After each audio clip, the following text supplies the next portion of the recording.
Asalaamaaleykum mbokk yi ginnaaw bu ñu sant Yàlla, je ne reviendrai pas sur ce que mes prédécesseurs ont déjà eu à dire. Je voudrais seulement insister sur ce coup d'État, parce que c'est de ça qu'il s'agit. Et à l'image de ce que le député maire Omar Cissé a dit, dire que ce n'est pas un coup d'État constitutionnel ou un coup d'État institutionnel, mais c'est un coup d'État.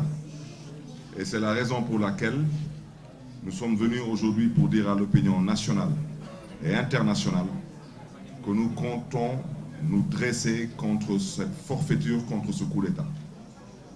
En quoi faisant? En restant sur des principes constitutionnels.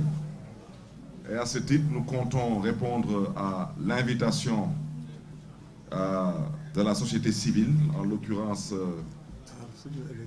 Aar Sunu Élection, pour dire que cette plateforme nous a conviés demain dans l'après-midi à une marche silencieuse pour pouvoir, au besoin, démontrer que le peuple sénégalais est contre ce coup d'État. À l'Assemblée nationale, la coalition Taxawu Sénégal l'avait dit avec force. L'Assemblée nationale du Sénégal n'est ni outillée ni habilitée à proroger le mandat du président de la République. L'Assemblée nationale du Sénégal n'est ni outillée ni habilitée à proroger son propre mandat.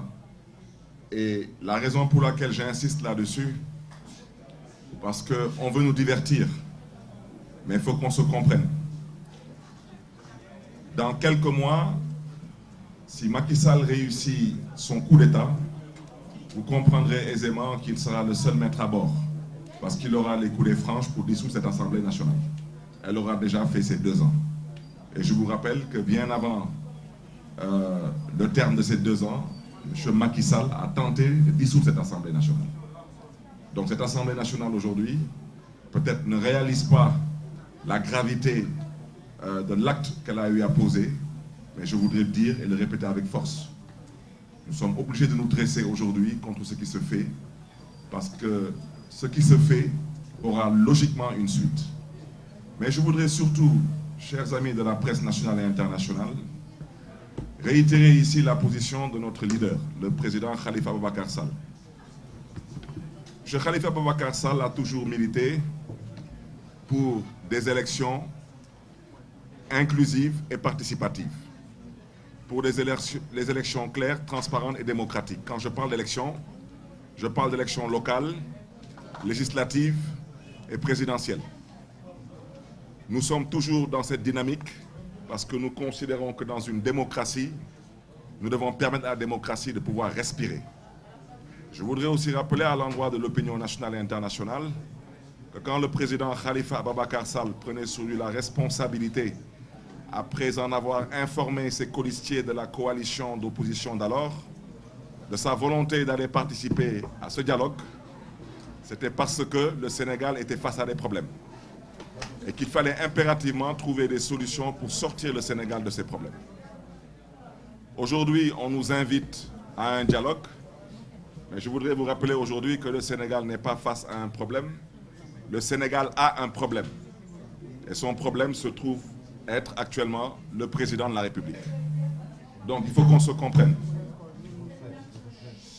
Ce dialogue, la coalition Taxawu Sénégal ne peut pas la cautionner ou y prendre part si c'est pour violer la Constitution. Il faut qu'on soit bien clair. Quand on devait aller au dialogue, quand on devait y aller, et on a eu à le dire là-bas, dire que notre position, c'est que les élections doivent être inclusives et participatives, qu'on doit organiser une élection et non une sélection, voire une élimination. Et ça reste toujours la position de principe de notre leader et de notre coalition. Donc, nous voulons aujourd'hui surtout appeler tous nos militants, tous nos sympathisants à rester sur leurs principes. C'est des principes de défense de la Constitution et des lois et textes en vigueur dans ce pays. Merci à vous. Il va résumer.